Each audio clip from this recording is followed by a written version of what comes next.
We have been discussing on some examples of the use of the finite volume method for diffusion type of problems. Let us look into one more example where, unlike the previous cases, we try to discretize the governing differential equation in a cylindrical coordinate system. So, if we consider the example of a one dimensional steady state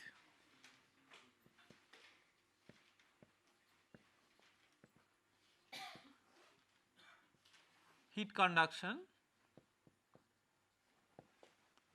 in cylindrical coordinates.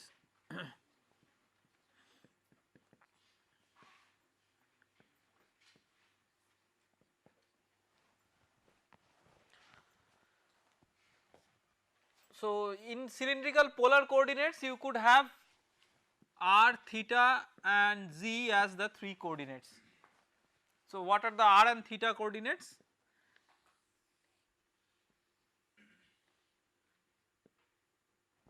If you consider a reference line and you consider a point, the point can be represented by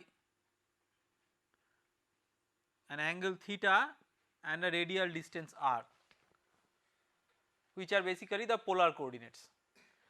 And on the top of that, if you have an axial coordinate, then it becomes r theta z, or the cylindrical polar coordinate system.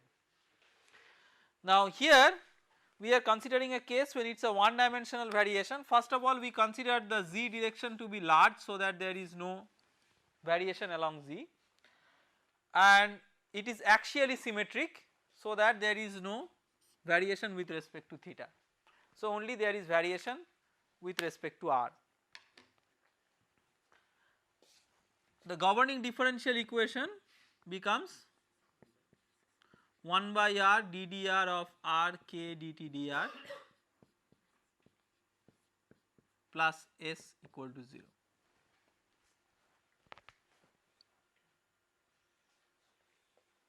So this is the equation that we are now interested to discretize. Now what is the first step in the finite volume method? We integrate the governing differential equation over an elemental control volume. So what is an elemental control volume? Say if it was a 2 dimensional system or a 3 dimensional system, then if you consider that there is a radial coordinate r,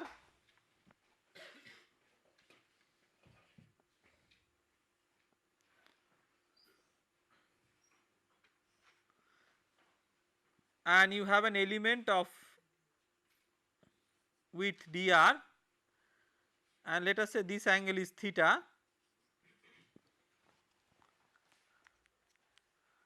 So what is the dimension of this element?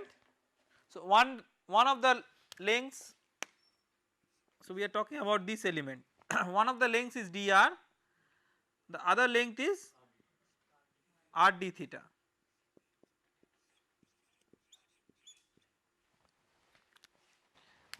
So you have the total length, or rather the total area of this shaded region as dA is equal to r d theta dr, because for small dr this is approximately like a rectangle. If you consider an elemental length of dz along the other direction, then the elemental volume r d theta dr into dz.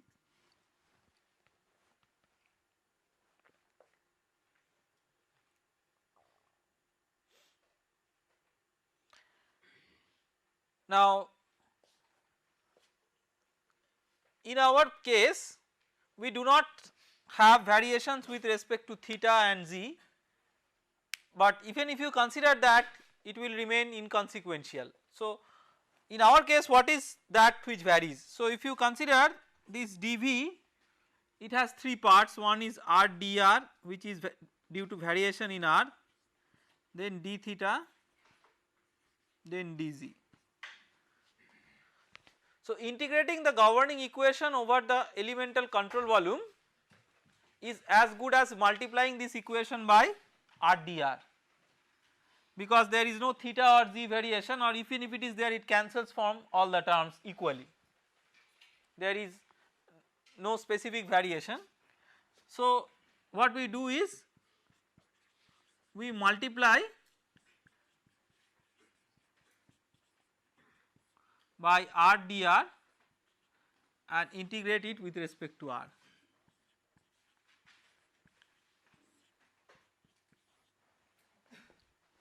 Again we consider the radial direction, say this one, where the grid points are P, E, W, faces of the control volume are small e and small w. So we integrate it from R small w to R small e, which is the control volume, and the length of the control volume we say is delta R.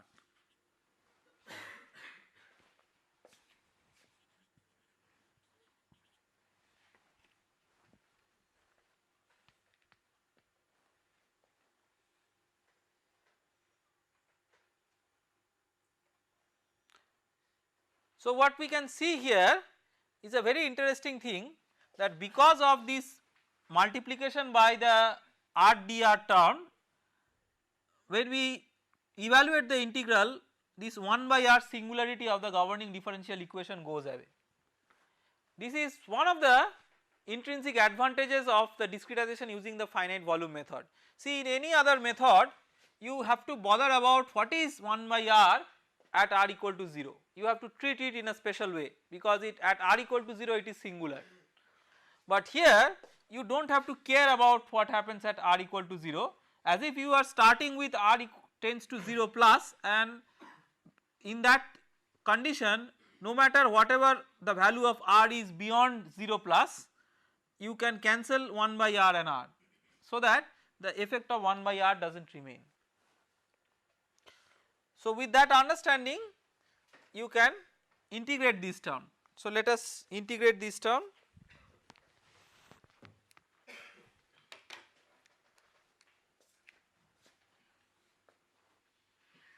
So integral of that becomes RK dt dr from small w to small e, plus let us assume that S is a constant, or at least S is a function of temperature, where the temperature dependent term is given by Sc plus Sp into T. Sp into T is the temperature dependent term, and for that we assume a constant temperature over the control volume. So we can write this as Sc plus Sp into Tp integral of R dr.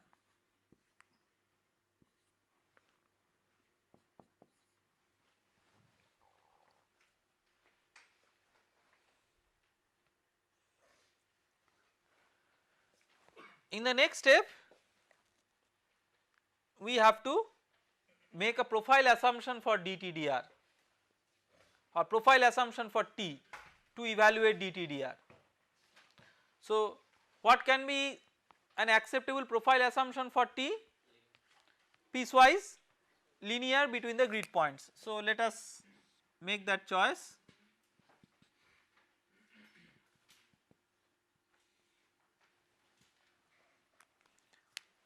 So if we do that we can write this as Re Ke into Tp minus Te by delta Re.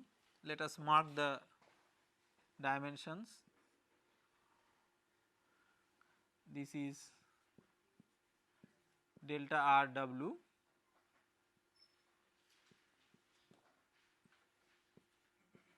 this is delta Re.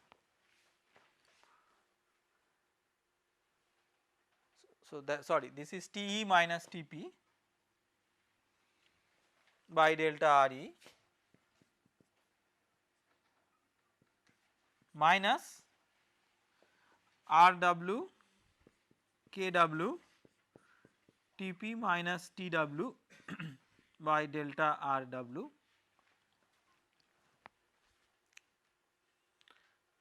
plus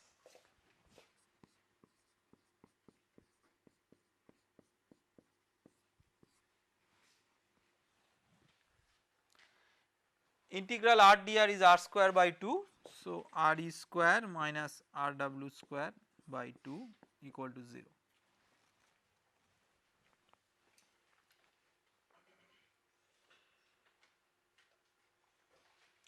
You can organize this equation in the following form: AP into TP is equal to AE into TE plus AW into TW plus B, where what is AE?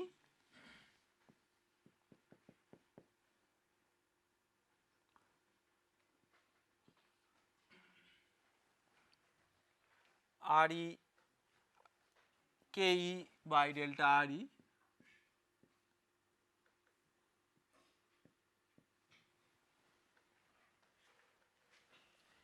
AW RW KW by delta RW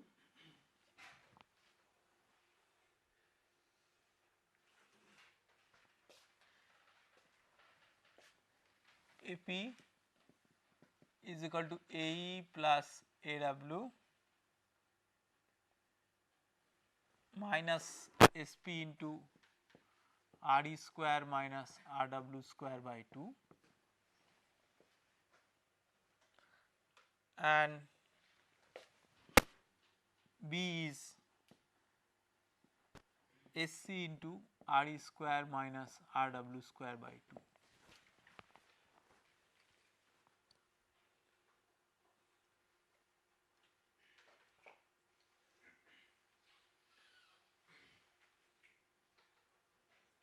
Okay. So, the purpose of casting the equation in this form is to show that eventually you get the same form of the discretization equation, no matter which coordinate system you use, just the coefficients change depending on the coordinate system. If it was a spherical coordinate system, it would have been 1 by r square ddr of r square k dt dr, and then you have to multiply it by r square dr instead of r dr, considering the elemental volume in a spherical coordinate system.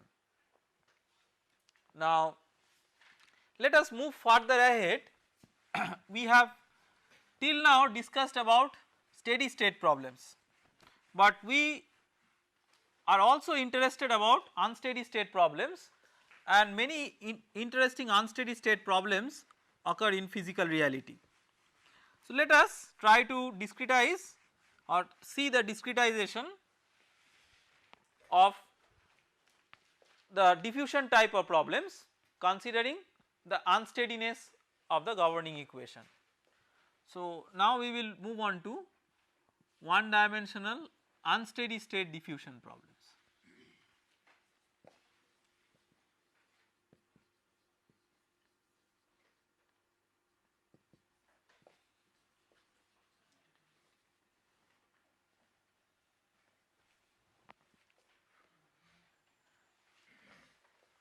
And we are still considering the finite volume method for the discretization.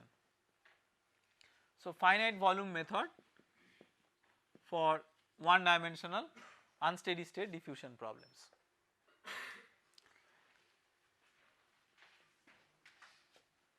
Let us start from the general governing differential equation.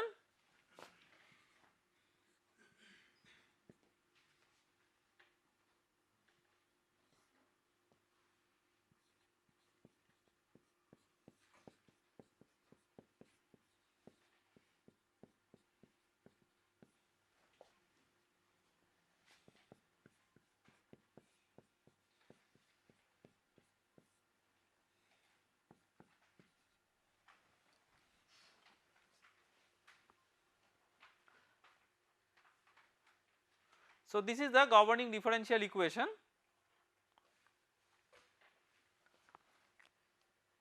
Now it is a diffusion type of problem, so the fluid flow velocity is not there that means this term is 0.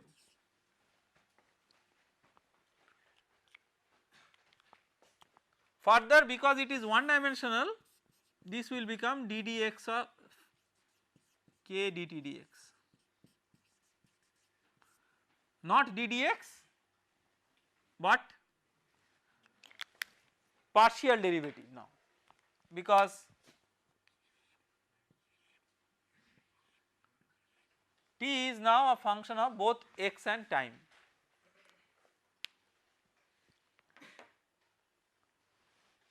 So we can write the simplified governing differential equation as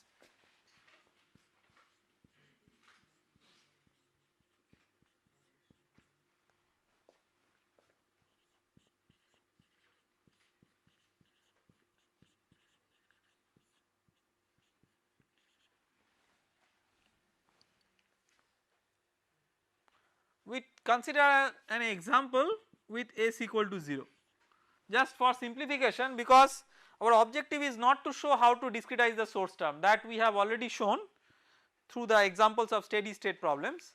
Now our objective is to specifically show that how to take care of this new term which has appeared because of unsteadiness of the problem.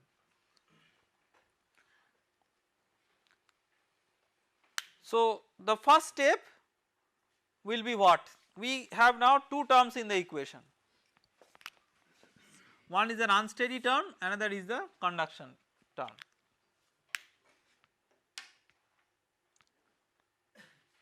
So what will be the first step? Integrate the governing differential equation over the domain, elemental domain. Now here the domain involves the specification of two coordinates, time and x.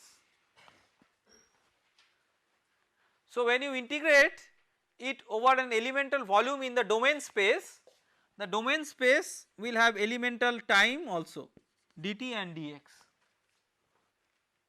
So we have to remember that it is not a physical volume that we are talking about, we are integrating the governing differential equation over the domain.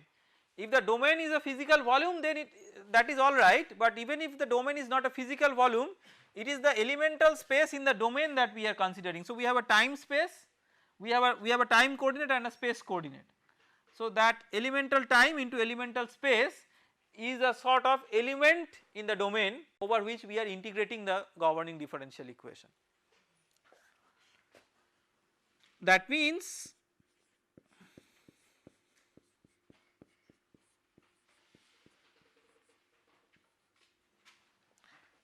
we multiply it by dt dx and integrate. Now it is a double integral.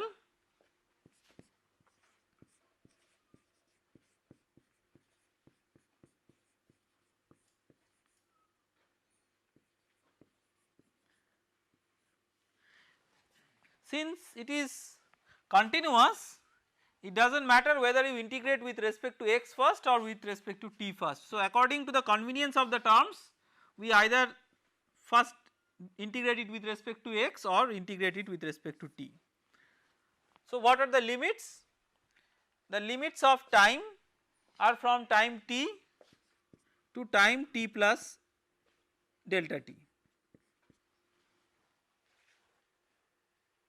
where delta t is the time step. So just like we have divided the x domain into a number of subdomains, similarly we are dividing the time domain into a number of subdomains, starting from time equal to 0 to then delta t, 2 delta t, 3 delta t, like that. So each small step is delta t, where delta t itself may be a variable. So one particular time step starts from time equal to t and ends at time equal to t plus delta t. So that is the elemental time domain. What is the spatial domain? Let us keep in mind the discretization P, E, W, small e, small w. So what is the x domain? from small w to small e. Right hand side x domain small w to small e, time domain t to t plus delta t. Let us treat these two terms separately, so that we consider this as term 1 and this as term 2.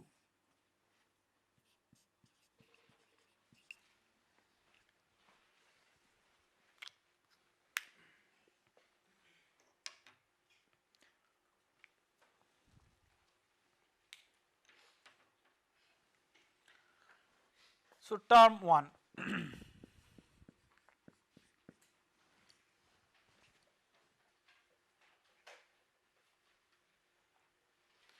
the term 1 has two integrals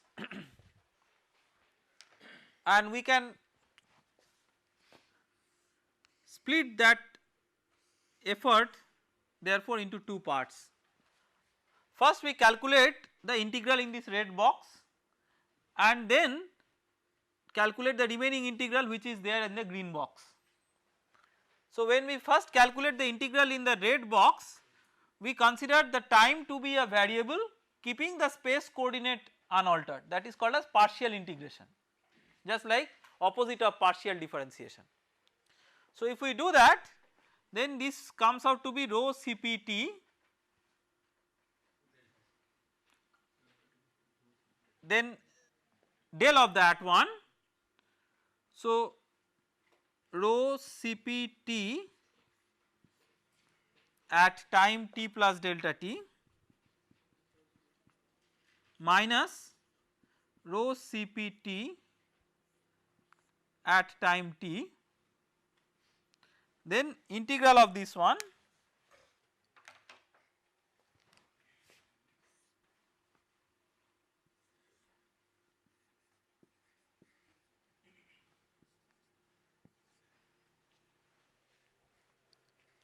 okay. Now here appears terms of the form integral of T dx, that is temperature dx. To evaluate that we must have a profile assumption that how temperature varies with x. What can be the simplest profile assumption? Constant, piecewise constant within each control volume, because you do not have to evaluate any derivative. So you can make such piecewise constant profile assumptions. So this will imply, so when t is a constant you can call it as t at p for each control volume.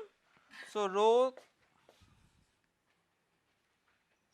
Cp, let us consider rho into Cp as a constant. It could also be a function of position and you just had to integrate it by considering some profile, but for simplicity let us assume that rho into Cp is a constant. If that is so,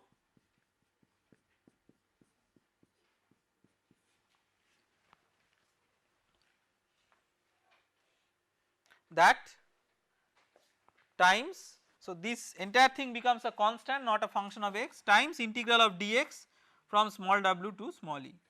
So that times delta x.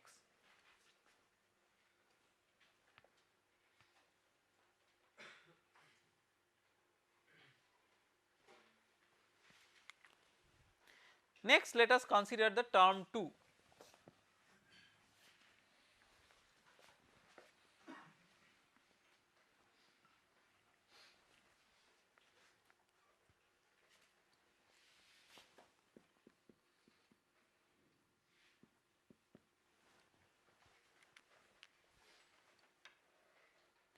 To calculate term 2, again we have to calculate two types of integrals. First in this red box where we calculate the integral with respect to x, and then the remaining in the green box. So when we calculate it with respect to x, what does it become?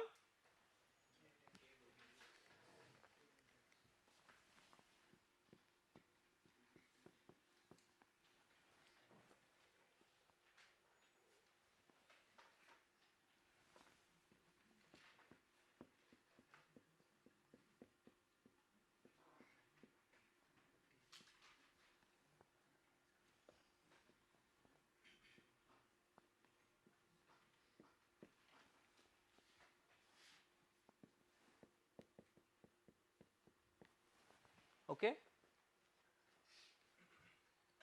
So the term 2 becomes k into del t del x at E minus k into del t del x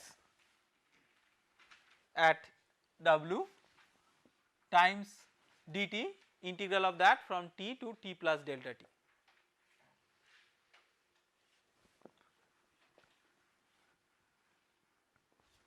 So we require a profile assumption for t to evaluate the terms k dt dx type of terms. What profile assumption we can take? Piecewise linear between the grid points.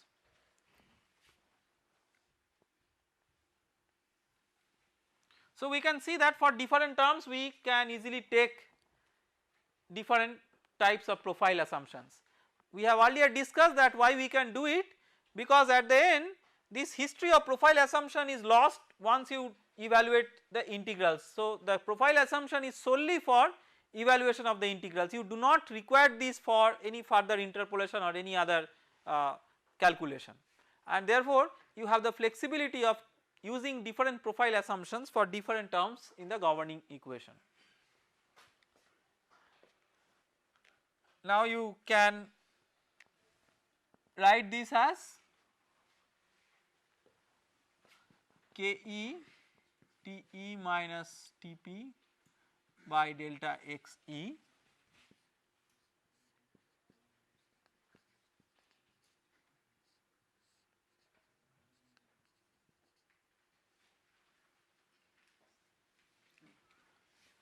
minus Kw into Tp minus Tw by delta Xw, where delta Xe and delta Xw are shown in this figure. Now integral of this with respect to t.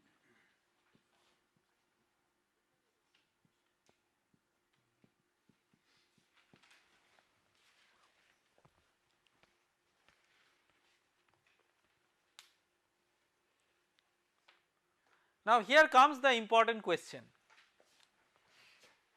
Here you have to evaluate terms of the form capital T dt integral of that. So there are 4 such terms, first 2 from this one T minus Tp and then second 2 from Tp minus Tw. So basically you require evaluation of terms of the form integral Te dt, integral Tp dt and integral Tw dt. So these types of things are required. So essentially your question is that you want to evaluate terms of the form integral of t dt from t to t plus delta t. So how to do it?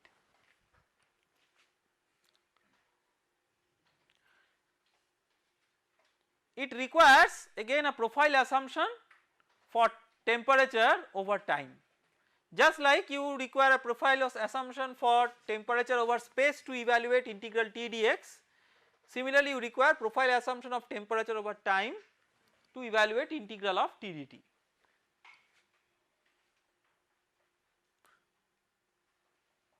So standard profile assumption towards this is written in terms of a parameter f, which is a fraction, as follows.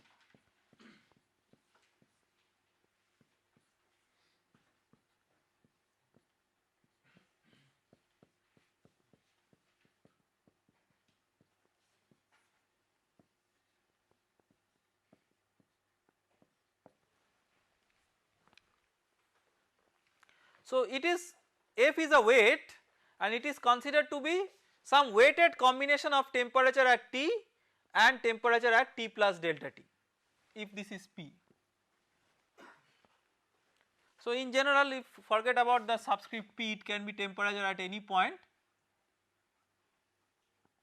So we do not write P, it depends on which point. If it is P, we call it P, if it is E, we will call it E, or W, like that.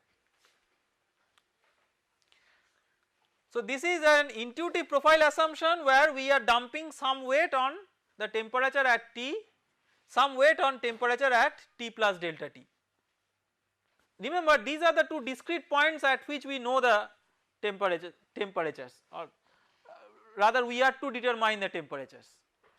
So the entire temperature variation within the time step from T to T plus delta T is considered to be a weighted combination of something that has to do with the temperature at T and some other thing that has something to do with the temperature at T plus delta T, some weighted combination where F is a weight. So depending on the value of this weight, we can have different schemes. So let us try to write the general form of the scheme, and then we will assign different values of F and see physically what it interprets.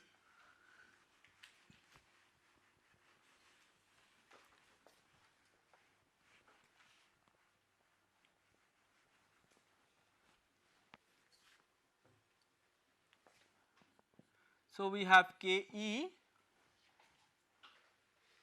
into Te minus Tp by delta Xe. So in place of Te, we will write 1 minus F Tet plus F Tet plus delta T. We will multiply all the terms by delta T at the end.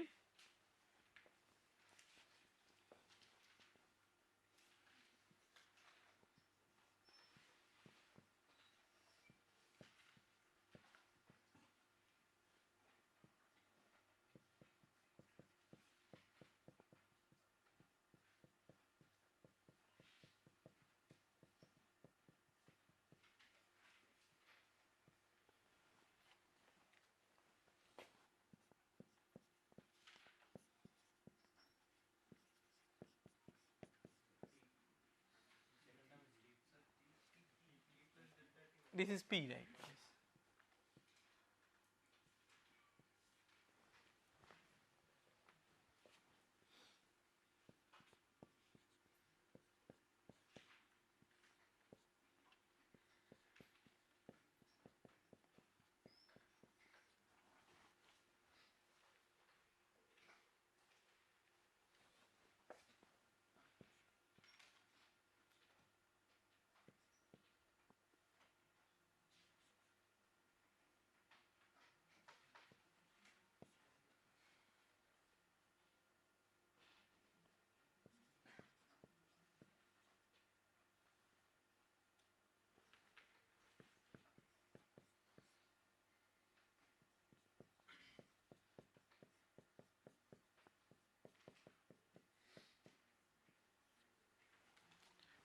This entire term multiplied by delta T.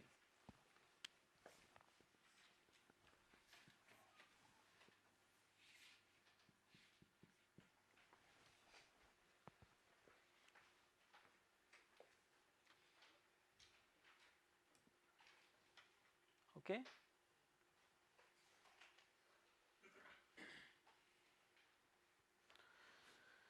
Now you have term 1 equal to term 2, and for notational convenience we write T at time T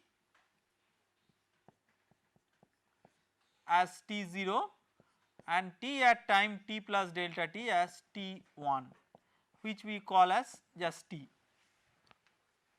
So it is a notation, 0 superscript for the time at the beginning of the time step, 1 superscript for time at the end of the time step, and we usually drop the superscript 1 for just writing convenience. So if we do not use any superscript, we mean that it is the end of the time step that we are talking about. So, if you have term 1 equal to term 2,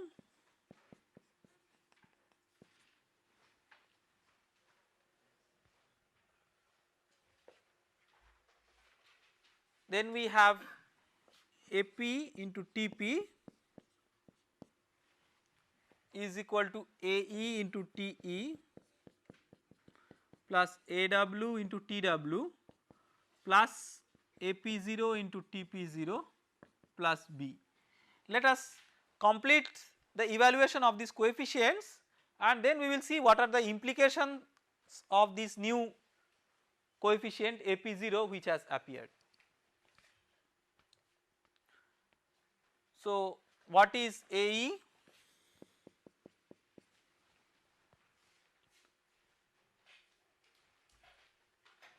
AE is KE by delta XE into 1 minus F,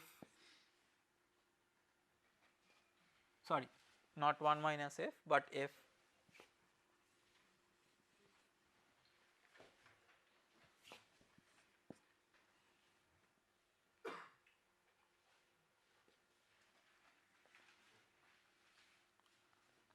KE by delta XE into F. What we will do is we will divide both the sides by delta t, so that we will write delta x by delta t here and that delta t is taken care of in this way. So, KE by delta XE into F, that has come from which term? That has come from this term. Then any other coefficient for AE? No. Then AW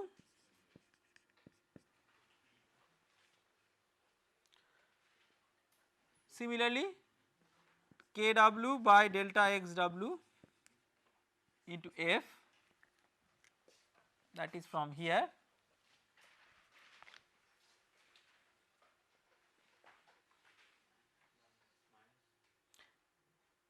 No, it is not minus, it is plus, it is coming from this term, okay.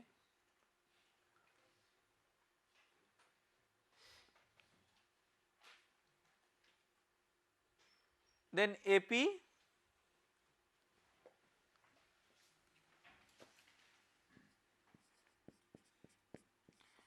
AE plus AW, then plus something, we will write that plus something, then let us first write what is AP0.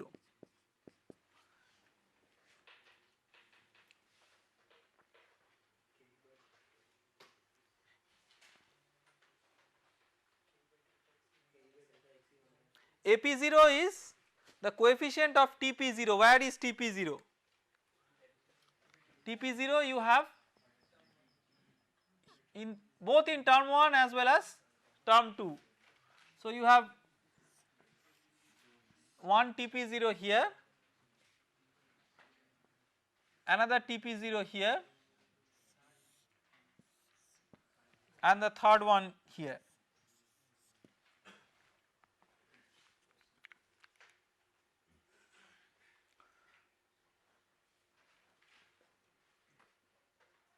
And we have to remember that AP0 and TP0, they are in the same side as AET and AWTW.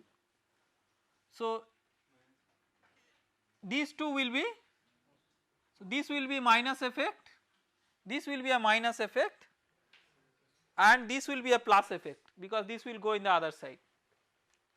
So, it will become rho Cp delta x by delta t minus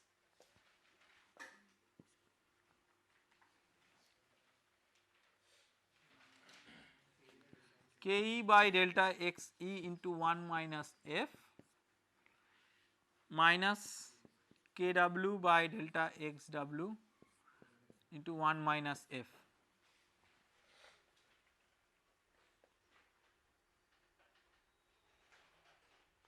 And then what is B?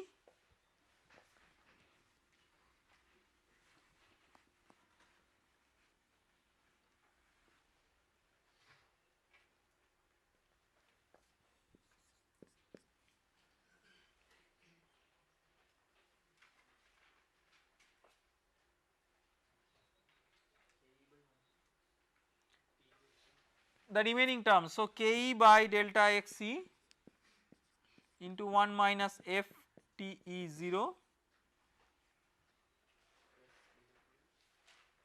plus Kw by delta Xw into 1 minus f Tw 0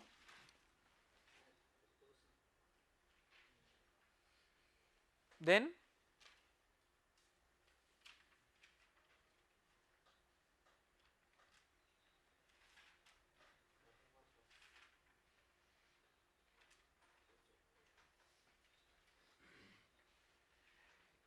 and AP as AE plus AW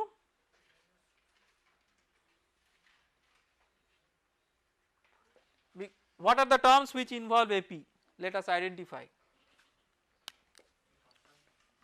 This is one term, this is another term and the third term.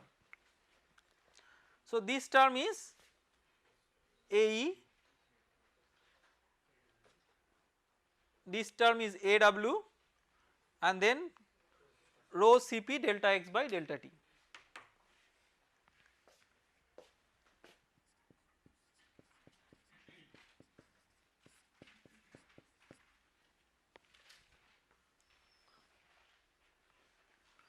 So, these two terms when they go to the other side they become plus and this is already plus, okay. So, even for the unsteady state problem we are able to write or discretize the equation in a form APTP equal to AETE plus AWTW plus AP0 TP0 plus B, where now a new neighbor has appeared. Earlier the neighbors were E and W, now there is a time neighbor. So, there are two types of neighbors now, one is a spatial neighbor. So, for the point P you have the spatial neighbors as point E and point W, but for the same point P at time t plus delta t there is also a time neighbor which is that at time t. So, that is given by this one, this term. So, it is the effect of the time neighbor at time t, and only one time neighbor we are considering because whatever is at t plus delta t that is going to be influenced by what has happened at time t, but not what will happen at time t plus 2 delta t, right. That is why you can see that there are two space neighbors but only one time neighbor. Once you have this one time neighbor you have to find out its implication, that we will find out, and the implication of the time neighbor it depends on what is AP0. Before doing that let us consider some special cases for different values of f. So, we next discuss the choices of f.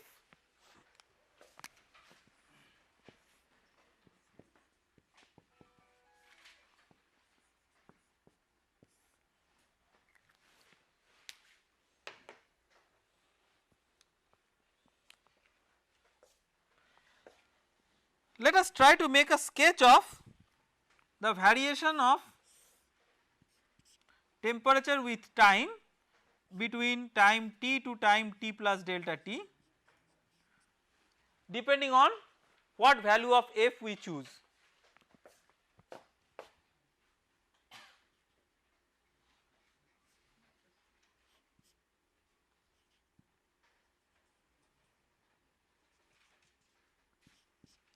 Let us say that the values of the temperature at the instants of these two times are T0 at time t and T1 at time t plus delta t. In between how it varies. So, now look into this formula. First let us consider f equal to 0. Remember here f lies between 0 to 1. So, f equal to 0 and f equal to 1 are some special cases. F is a weight.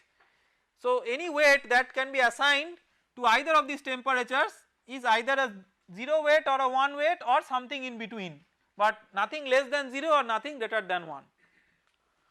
So the limiting case, let us consider what is the consequence when f equal to 0. So when f equal to 0, you see that there is no contribution of T1, there is only contribution of T0. So then integral T dt becomes T0 times delta T. So what is the implication? Physical implication is we have considered a profile as if the temperature has been throughout T0 over the time interval from T to T plus delta T. So it is throughout T0, but at the end it has to jump and match with T1 because that has to be satisfied. So this is f equal to 0.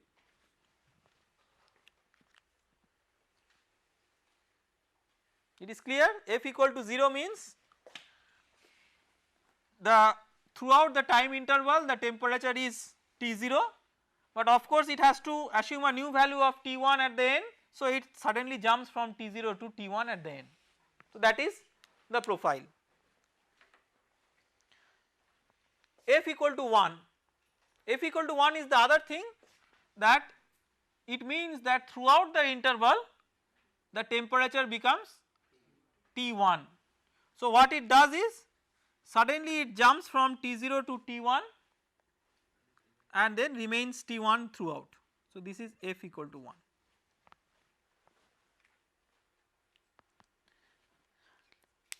If you have a f equal to half as an intermediate example, then it is 50-50 combination of T at 0 and T at 1, and in between it can be interpolated linearly, so that this is f equal to 0.5. So these schemes, so you can see that accordingly you can design different time integration schemes depending on what value of f you choose. What value of f you choose is your matter of designing the discretization problem. It's your headache, but we have to see that how to fix it up or what are the plus and minus points of choosing different values of f. But once you have chosen it, you have to use that particular f for your discretization, and there are different limiting cases that we have identified, and accordingly there are different names of the schemes.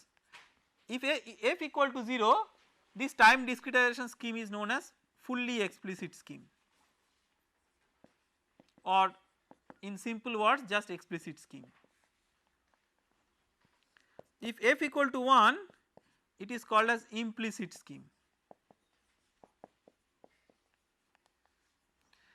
and if f equal to half, it is known as Crank-Nicolson scheme.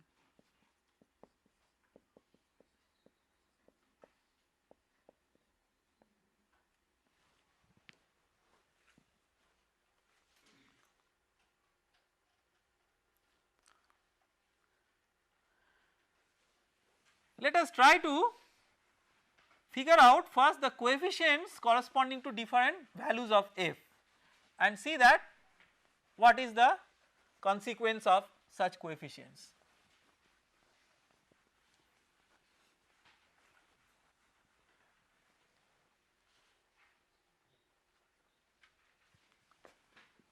So f equal to 0.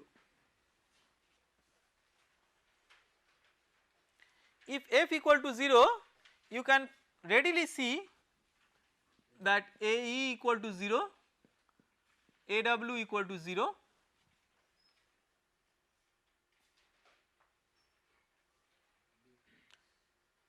AP is rho Cp delta x by delta t, that is there.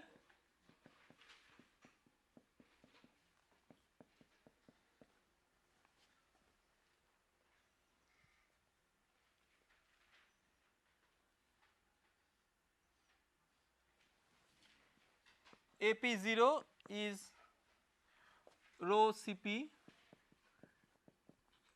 delta x by delta t minus Ke by delta Xe minus Kw by delta Xw.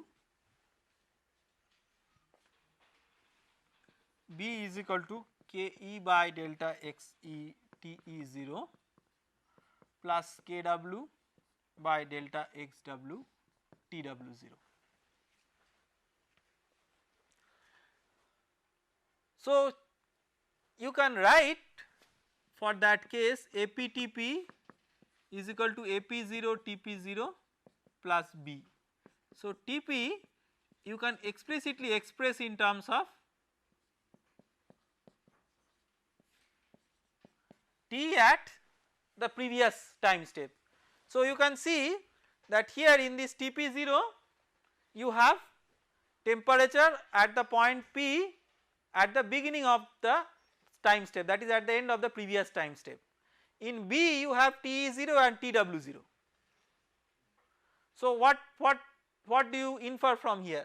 That the temperature at the point P at the current instant of time, that is at the end of the time step, you can express explicitly as a function of the temperature at the same point at the beginning of the time step plus at the neighboring points at the beginning of the time step. So that Tp is a function of Te0, Tp0, Tw0 expressed in an explicit form.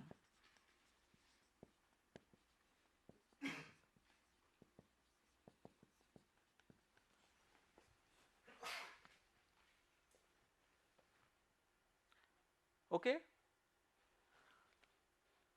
This essentially implies that if you know what is the temperature at a particular time, you can just march with time and find temperature at any other point at the subsequent times by explicitly expressing the equation as the value at the current time as an explicit function of the value at the neighboring points at the same point at the end of the previous time, and in this way you can just march ahead with time. So, you need not solve a system of linear algebraic equations, you can just consider one algebraic equation, from that you can calculate temperature at that grid point, then the next algebraic equation the corresponding temperature at the corresponding grid point. So, you need not consider them to be coupled as a system. So, you can treat individual equations and from individual equations you can obtain the corresponding values of the temperatures. Now, that is one of the very important advantages. Now, let us consider f equal to 1, then AE is equal to KE by delta XE, AW is equal to KW by delta XW,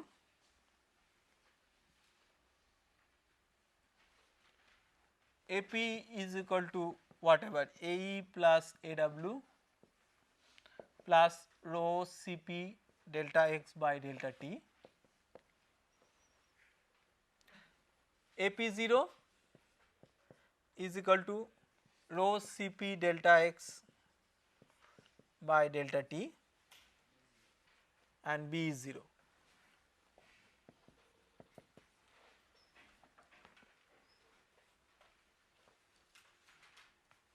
So, here what you can see is that the temperature at a current time you can write as a function of temperature at the current time at the other neighboring points. Okay.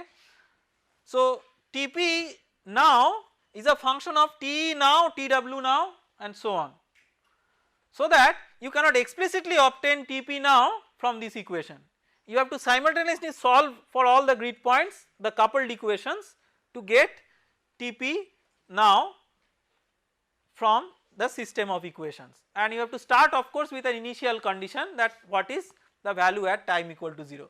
So, that means in this equation in this particular form Tp now is expressed as an implicit function, not as an explicit function of the temperature at the previous time step, and that is why it is called as an implicit scheme. The Crank-Nicolson scheme behaves in between, and in our next class we will see that how satisfactorily these schemes do perform based on your constraints over time step spacing and grid size spacing, that we will take up in the next class. Thank you.